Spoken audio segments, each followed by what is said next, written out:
आज का मुद्दा आपने पढ़ा होगा, चीन से डर गया मोदी। आप लोगों के मन की बात है, मैं मुंह से बोल रहा हूं। आप लोग ये जानते हैं, सब जानते हैं कि चीन से डर गया मोदी। भारत नहीं, इंडिया नहीं, हम भारतवासी, हम इंडियंस किसी से नहीं डरते, किसी के बाप से नहीं डरते, दुनिया से नहीं डरते, है ना।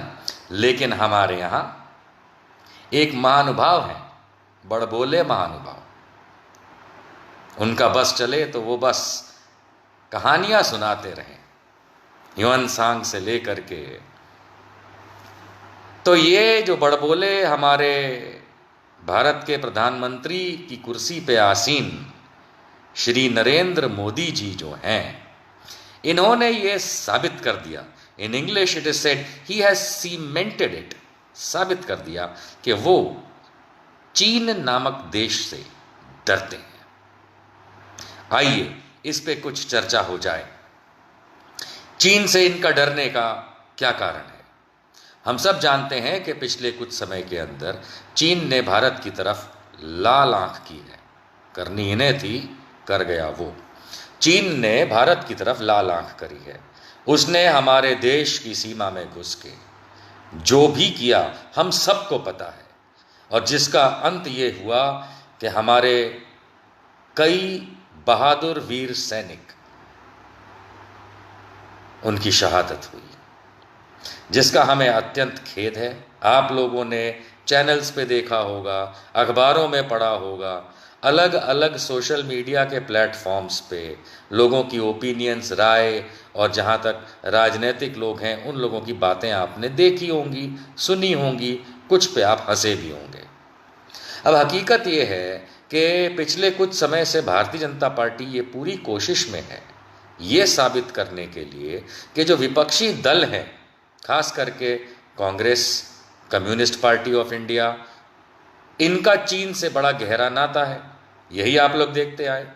मज़ा तो इस बात का है कि ना तो कांग्रेस का कोई नाता है, ना कम्युनिस्ट पार्टी का कोई नाता है। अगर कोई नाता नाती, चाचा चाची का रिश्ता है तो सिर्फ भारतीय जनता पार्टी का, राष्ट्रीय स्वयंसेवक संघ का चीन से है, और खास करके चीन की जो कम्युनिस्ट पार्टी ऑफ चाइना जो इस समय रूल करती है वहाँ, उससे है।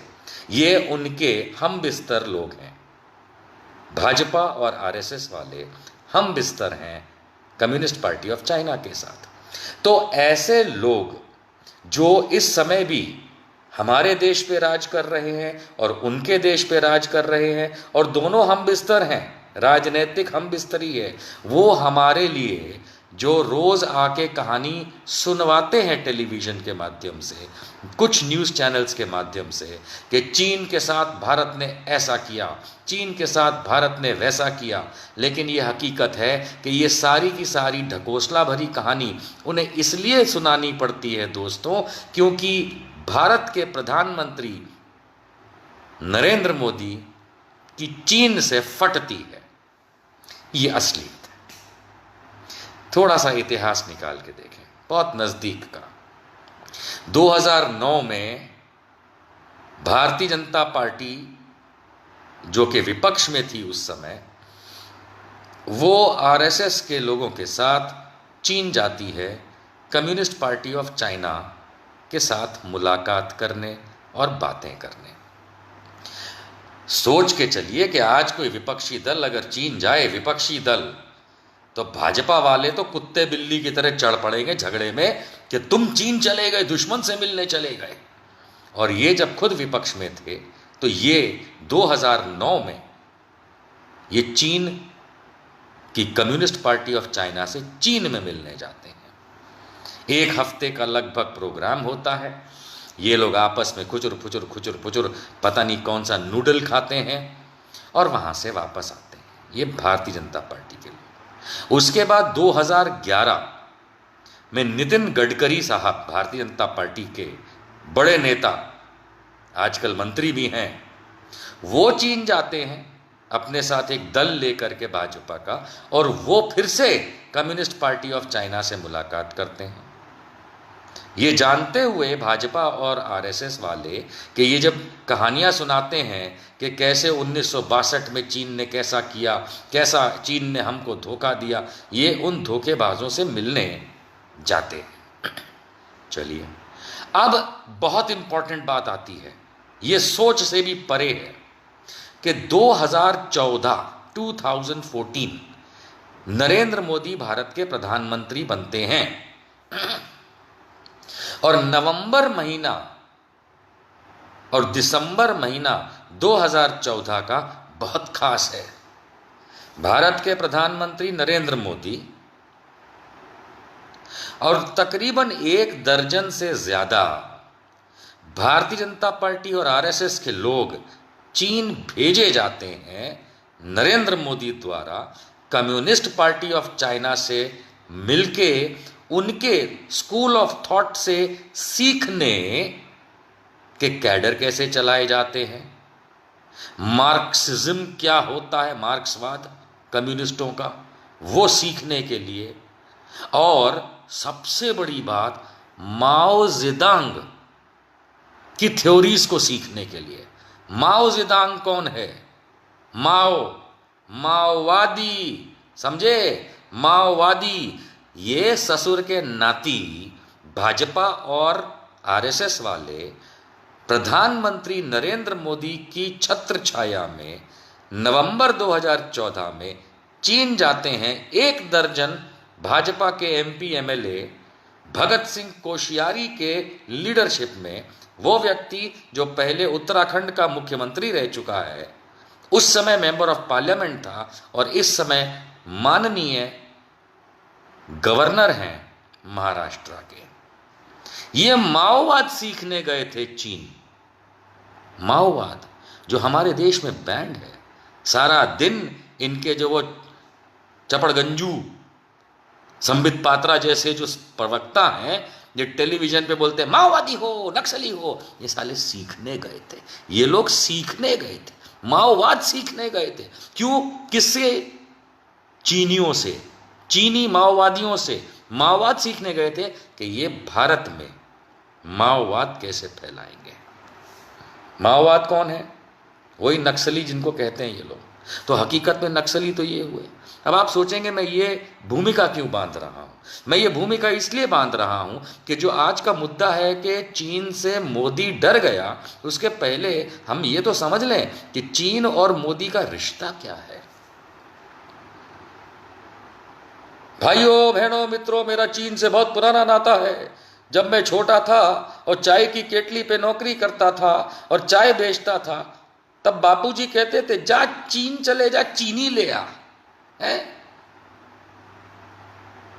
प्रधानमंत्री बनने के बाद इनके एक भाषण में भाई साहब कहते हैं कि ह्यूआन सांग बहुत बड़ा पुराना चीनी लेखक, ट्रैवलर, फिलोसोफर, जब इंडिया आया था तो इनके गांव में ठहरा था और उसके बाद जिनपिंग के गांव में जाके ठहरा था। अरे तुम भारतीय हो या चीनी हो? पहले तो ये नहीं समझ में आता था ये भाजपा वाले भारतीय हैं या पाकिस्तानी हैं।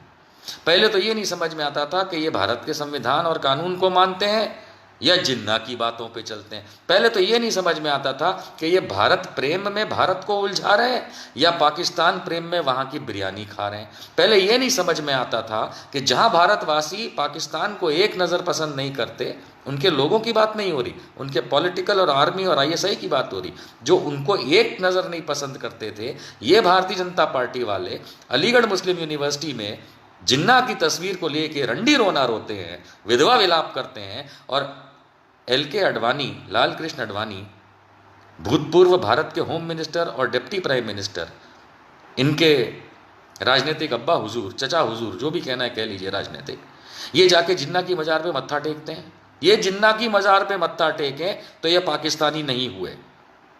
वो जसवंत सिंह इनके मिनिस्टर रहे, भाजपा के बड़े नेता, ये जिन्ना प्रेम में किताब लिखे तो ये पाकिस्तानी नहीं हुए। और बाकी भारत देश को ये समझाते फिरते हैं कि तुम पाकिस्तानी हो। पहले तो ये नहीं समझ में आता था। अब ससुर ये नहीं समझ में आता कि ये चीनी कब से हो गए, ये नहीं समझ में आता। चिंग चाऊ नरेंद्र मोदी, चाउमीन वाले, पहले चाय वाले थे, अब चाउमीन वाले, नरेंद्र मोदी चाउमीन वाले, ये समझ में ही नहीं आता। हमें याद है 2014 के इलेक्शन से पहले एक वो इनका संगी चैनल है, रजत शर्मा चलाता है, उसकी एक क्या कहते हैं वो अदालत फदालत चलाता है, कोई पता नहीं अदालत के लायक तो है नहीं वो, लेकिन कोई अदालत फदालत चलाता है वो रजत शर्मा। और उसके अंदर बैठ करके ये नरेंद्र मोदी 2014 के इलेक्शन से पहले की बात कर रहा हूँ, तब ये क्या नाटक करते थे, ओहो दुश्मन आया तुमको मारा और तुम भागे, Osama Osama sorry Obama Obama, है क्या बोलते थे भाई साहब। रजत शर्मा की आपकी अदालत नाम के प्रोग्राम में बैठ के नरेंद्र मोदी ने 2014 के इलेक्शन से पहले ये विधवा विलाप किया था कि भारत की सरकार, कि भाई पाकिस्तान या कोई देश आता है और हमको मार देता है और हम भागते हैं ओबामा ओबामा है। और ये अभी क्या करने, चीन आया, चीन के साथ जो भी हुआ सबके सामने है, मोदी के मुंह पे थप्पड़ मार दिया जिनपिंग ने। और ये राजनाथ सिंह कहाँ गए, Moscow, Putin Putin put in, कहाँ डलवा रहे हो भैया, पुट इन। ऐसे तो नालायक लोग हैं ये। हमें तो यही नहीं समझ में आता कि भारत में रहने वाले ये भारतीय जनता पार्टी वाले, चाहे मोदी हों चाहे इनके जितने भी इल्ले इल्ले पिल्ले हैं जितने भी हैं, हमें तो यही नहीं समझ में आता कि पाकिस्तान का जब मुद्दा होता है तो भम्बड़ भम्बड़ भम्बड़ मुंह से बम फूटने लगते हैं, बड़े बड़े जनरल और कर्नल बिठा देते हैं टेलीविजन पे, मुंह से भम्बड़ भम्बड़ भम्बड़ तोपें चलने लगती हैं। चीन का नाम आया तो लॉलीपॉप चूस रहे हैं, ये हाल कर दिया अपना, चीन के नाम पे मुंह से जुबान कट गई। मुद्दे की बात यह आती है कि चीन के साथ हमें ये नहीं समझ में आ रहा कि इतनी भसड़ करने वाले और इतनी बकबक करने वाले भारतीय जनता पार्टी वाले गए कहाँ। सोशल मीडिया मत देखिए, सोशल मीडिया में तो वो ट्विटर हैंडल्स और फेसबुक अकाउंट और बाकी जगहों पे इस तरीके की फेक आईडीज और वो छुन्नन मुन्नन लोग हैं जो लगे रहते हैं, मोदी मोदी करते हैं, उससे तो कोई फर्क नहीं पड़ता। हकीकत क्या, असलियत तो ये है कि मेजर जनरल जीडी बख्शी जैसे लोग अब ये कहने लगे हैं कि सरकार में बुद्धि नहीं है, सरकार कांग्रेस से लड़ रही है बजाय के चीन से। अब ये हाल हो गया, इतनी धुलाई करी कि अब रिन की धुलाई सबसे सफ़ेद हो गई, अब बख्शी साहब भी सीधे हो गए, अब वो भी सही बोलने लगे हैं। पहले बहुत गरियाते थे, लेकिन अब आप देखिए तो वो भी सही बोलने लगे, कहते हैं सही बोल रहे हैं। कल ही उन्होंने ट्वीट किया जनरल जीडी बख्शी ने कि सरकार तुमको चीन से लड़ना चाहिए, तुम कांग्रेस से काहे लड़ रहे हो। मतलब अब तो उनके लोग भी समझ गए कि ये चार्ली बना रहा है मोदी, और ये चार्ली क्यों बना रहा है उसका कारण है। आते हैं अब उस छोटी सी डिटेल पे, थोड़ा सा इतिहास हमने समझ लिया। अब ये देखिए कि भारत और चीन का आपस में संबंध क्या है। भारत और चीन का करंट सिचुएशन में संबंध जो है वो एक ट्रेड और इकोनॉमिक्स के रिलेटेड ही है, ठीक है। नरेंद्र मोदी को जितना मैं पहचानता हूँ शायद आप लोग नहीं समझते हैं, मैं गुजरात में इतने साल रहा हूँ, ये जब चीफ मिनिस्टर थे वहाँ के तब भी रहा हूँ, और ये हर चीज़ के लिए चीन भागते थे, अपने लोगों को चीन भेजते थे, अपने लोगों को मतलब सरकारी अफसरों को, कि किसी तरह से चीन के साथ हमारा ट्रेड हो जाए, अच्छा तो गुजरात में प्रॉस्पेरिटी आ जाएगी, गुजरात का उत्थान हो जाएगा। इसीलिए आज की तारीख में हिंदुस्तान, भारत, इंडिया के अंदर यदि चीन का भारत में सबसे ज़्यादा अगर इन्वेस्टमेंट है तो गुजरात में है, गुजरात में है, राज्यों के हिसाब से अगर देखा जाए। अगर इस चीज़ को थोड़ा और गहराई से समझने की कोशिश करें तो ये हम बिस्तरी तो बहुत पहले से मिस्टर मोदी की थी चीन के साथ। राजनीतिक हम बिस्तरी मोदी जी की चीन के साथ तो तब से चलती चली आ रही है जब ये चीफ मिनिस्टर हुआ करते थे, मुख्यमंत्री थे गुजरात के, तब इन्हें चीन में कोई खामी नहीं दिखती थी। तब इनके जो बेवकूफ़ आरएसएस के जो लेखक रतन शारदा जैसे है ना नालायक लोग, ये जो लिखते थे कि नेहरू ने आरएसएस की काम को पसंद किया था चाइनीज़ एग्रेशन के टाइम पे 60 के दशक में, ये बेवकूफ़ बनाने वाले लोग थे, क्योंकि चीन तो हमारे लिए दुश्मन है। पूरा भारत हमारे बाप दादाओं से लेकर के हमारे बच्चे तक ये जानते हैं कि चीन दगाबाज और धोखेबाज देश है। तो दगाबाज और धोखेबाज है, ये तो कोई नई बात तो मालूम नहीं चली हम लोगों को। लेकिन एक धोखेबाज के साथ कौन दोस्ती करता है? धोखेबाज। एक दगाबाज के साथ हाथ कौन मिलाता है? दगाबाज। ये धोखेबाज और दगाबाज चीन के साथ हाथ और गले मिलने का काम धोखेबाज और दगाबाज नरेंद्र मोदी ने किया। इन्होंने प्रधानमंत्री की कुर्सी से पहले जब मुख्यमंत्री थे गुजरात के, तब चीन में जाके घुस गए थे, और प्रधानमंत्री बनने के बाद चीन के अंदर जाके पूरी तरह से राजनीतिक तौर पे लेट गए, क्योंकि माओवाद सीख के आए वहां से। और इनकी बदौलत हमारा और पाकिस्तान का जो संबंध और प्रॉब्लम है उसको रख दीजिए साइड में, क्योंकि ये गीदड़ जब भौं भौं करते हैं तो सिर्फ पाकिस्तान का ये कर देंगे, पाकिस्तान को फोड़ देंगे। आपने भी देखा होगा, खास करके मीडिया में भी और सोशल मीडिया में, घुस के पाकिस्तान को घर में मारेंगे, पाकिस्तान में लाहौर में घुस जाएंगे, रावलपिंडी खत्म कर देंगे, इस्लामाबाद में हमारा तिरंगा होगा। और उधर चीन तुम्हारे अंदर घुस गया और तुम कच्छा खुजाते रह गए। भारत के सैनिक तो जो लड़ाई लड़ना चाहते बिल्कुल लड़ेंगे, हमेशा लड़ेंगे। जरूरत पड़ी तो हम और आप जाकर के लड़ेंगे अपनी सरहदों पे, अपनी सेना को और सीमा को बचाने के लिए और सपोर्ट करने के लिए। लेकिन ये 3 दिन में सेना खड़ी करने वाले मोहन भागवत, ये तो भागमत हो गए, भाग लिए। कहाँ हैं आजकल मोहन भागवत? कहाँ हो डार्लिंग? शक्ल तो दिखाओ देश को। ऐसे तो बहुत बड़े हिंदुओं के तुम नेता बने फिरते हो, कहाँ हो आजकल? चीन ने तुम्हारी चाय के अंदर बवंडर मचा रखा है, तुम्हारे चाय वाले का बवंडर कर रखा है चीन ने। तुम तो दिखते भी ना हो। हिंदुओं के निकलेगा मुंह से कुछ फिर। अबे 3 दिन में सेना तैयार करोगे, 3 दिन में तुम चड्डी नहीं पहन सकते, तुम्हारी चड्डी ऊपर नहीं होती है 3 दिन में, और तुम 3 दिन में सेना तैयार करके बॉर्डर पे जाओगे। कहां हो? कहां? भाग मत मिस्टर मोहन, भाग मत, यहीं रहे इंडिया में। हिंदुओं के तुम पता नहीं क्या बनने के निकलते हो। तुम तो औकात नहीं है तुम्हारी कि तुमको आगे से कुछ बोलना भी चाहिए। You are bloody anti national. क्योंकि भारत तो इंतजार कर रहा था, हम तो छोड़िए, भारत में जितने संघी हैं वो इंतजार कर रहे थे कि मोहन भागवत आदेश देंगे तो हम अपना कच्छा चढ़ा के और चीन को जाके अटैक कर देंगे, खत्म कर देंगे। क्या हुआ? भागमत, नकली आरएसएस, क्योंकि राष्ट्रीय स्वयंसेवक संघ भी नहीं है वो, तो रॉयल सीक्रेट सर्विस है अंग्रेजों की।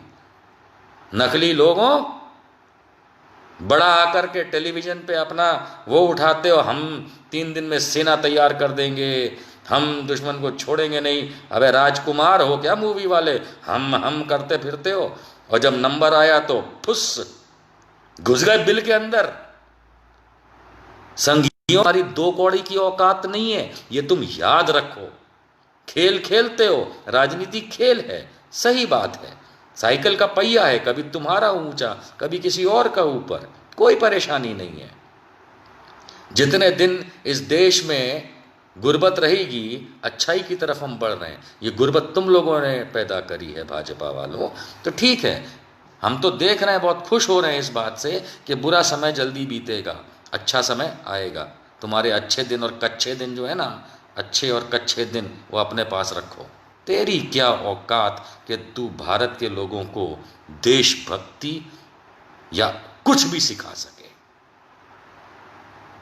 तक्षशिला तेरे लिए बिहार में था, और हुआनसांग तेरे गांव से लेकर के चीन में था। तेरी चाय के अंदर चीनी गलती नहीं है, क्योंकि तू पता नहीं किसकी गलती है। काश नेहरू ने हमारे दो का नियम ला दिया होता तो ये चौथे पांचवें नंबर वाले औलादें पैदा ही नहीं हुई होती और इस देश को ये समय ना देखना पड़ता। चीन के किस बात से तू डरता है मोदी? हमारा 25% के आसपास इंपोर्ट चीन से है। हाँ ठीक है, वो तेरी नालायकी की वजह से है। Make in India, startup India, घंटा इंडिया, बिल्ली इंडिया, टिंग टिंग इंडिया, नॉन इंडिया, पता नहीं क्या करता रहता था तू। घंटा फर्क नहीं पड़ा इस देश पे, ना मेक इन इंडिया, ना स्टार्टअप इंडिया। अगर वो चीजें समय से कर दी होती या नहीं की होती जो चलता चला आ रहा था, पिछली सरकारों का जो पैटर्न चलता चला आ रहा था, अगर वो ही करता रहता भाई तू, तो हमारे देश का चीन के ऊपर जो डिपेंडेंसी है वो over the period of time अपने आप कम हो जाता। अगर एवेन्यूज दूसरे देश होते, पर तू तो प्रधानमंत्री बनने से पहले मुख्यमंत्री रहते हुए उनके मोदी जी में घुसा हुआ था चीन के। क्या करे फिर बताओ? तुम्हारा तो वो चचेरा भाई है चीन। तुमने तो बर्बाद कर दिया। आज तुम उस दूल्हे की तरह हो जो लड़की अपनी पसंद से पसंद करके माँ बाप से झगड़ा करके शादी करता है और पहली रात को ही जब बीवी थप्पड़ मारती है मुंह पे तो किसी को मुंह दिखाने लायक नहीं होता है। ये है आज का नरेंद्र मोदी चीन के सामने। ये है आज का नरेंद्र मोदी। मेरे 20 जवान शहीद हुए गालवान में, हमारे 20 जवान शहीद हुए और इस चपड़गंजू ने 59 चीनी एप्स को बंद करा दिया भारत से।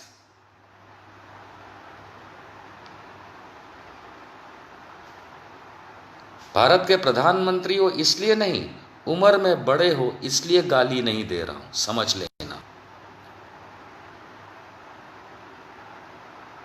मैं अपने संस्कार नहीं भूलूंगा, तेरे तो कोई संस्कार है नहीं, समझा मोदी? मेरे 20 जवान शहीद हुए इस देश के लिए तेरी नालायकी की वजह से, क्योंकि अप्रैल 2018 में जब वुहान में नरेंद्र मोदी भारत का प्रधानमंत्री और जी जिनपिंग चीन का राष्ट्रपति जब ये मुलाकात करते हैं डोकलाम के बाद, तो इनके बीच में एक अंडरस्टैंडिंग होती है। ये अपनी अपनी आर्मियों को कहते हैं कि LAC पे, लाइन ऑफ एक्चुअल कंट्रोल पे, अब शांति से, समझबूझ से, बातचीत से बातों को सुलझा लेना ताकि आगे डोकलाम जैसी परिस्थिति ना आए। तब भारत के जनरल थे आर्मी के बिपिन रावत। अब मैं फौज से तो पूछता नहीं हूं, लेकिन मैं इस नरेंद्र मोदी से तो पूछ सकता हूं ना कि भैया उस समय की और इस समय की, अप्रैल 2018 से लेकर के मई 2020 तक के बीच में 2 साल से ऊपर का समय निकल गया। क्या क्या हुआ भैया अंडरस्टैंडिंग में? कुछ तो हुआ होगा। कुछ नहीं हुआ, कुछ नहीं हुआ तो प्रधानमंत्री कुर्सी पे काहे बैठे हो? जाओ बाहर सफाई वालों के साथ, हमारे कोरोना वॉरियर्स हैं सफाई वाले, उनके साथ जाके झाड़ू लगा, सड़क पे जा झाड़ू लगा। और वहां तेरे को काम नहीं मिलता है अगर, क्योंकि बायोडेटा बहुत खराब होगा, तो जा किसी संगी के घर पे झाड़ू पोछा बर्तन कर ले। लेकिन देश के नाम पे लोगों को बेवकूफ बनाना बंद कर, क्योंकि एक ढेले का काम गालवान वैली तो छोड़िए, पूरी की पूरी LAC पे जो अंडरस्टैंडिंग 2018 अप्रैल की थी उस पर कुछ नहीं हुआ। हुआ मोदी जैसा आदमी 18 बार जिनपिंग को मिलता है, उसको तो उखाड़ करके कुर्सी से फेंक देना चाहिए। क्योंकि जिनपिंग नालायक है तो उसके साथ झूला झूलने वाला ये चाय और चीनी दोनों नालायक है। तुम चीन से तुम्हारी फटती क्यों है? मेरी आर्मी की नहीं फटती, आईटीबीपी की नहीं फटती, एयरफोर्स की नहीं फटती, नेवी की नहीं फटती, अरे एक आम भारतीय की नहीं फटती। तुम बोलो तो मैं कल सुबह सड़क पे जाके पूरे भारत को इकट्ठा कर लूंगा कि चलो चीन को घर में घुस के मारेंगे। एक आदमी जो नहीं निकलेगा ना, वो है नरेंद्र मोदी। फट के बैठा रहेगा घर के अंदर, नहीं हो तो, है ना। सोशल मीडिया की फ्री एप्स जिससे वो कमा भी नहीं रहे हैं, चीन को कोई फायदा नहीं हो रहा, फ्री एप्स हैं, उनको तुम बैन कर देते हो और बाद में मालूम चलता है वो भी टेम्पररी बैन है। सरकार कहती है आइए अपना पक्ष रखिए ताकि आगे बात हो। बस इतनी सी तुम्हारी औकात है नरेंद्र मोदी।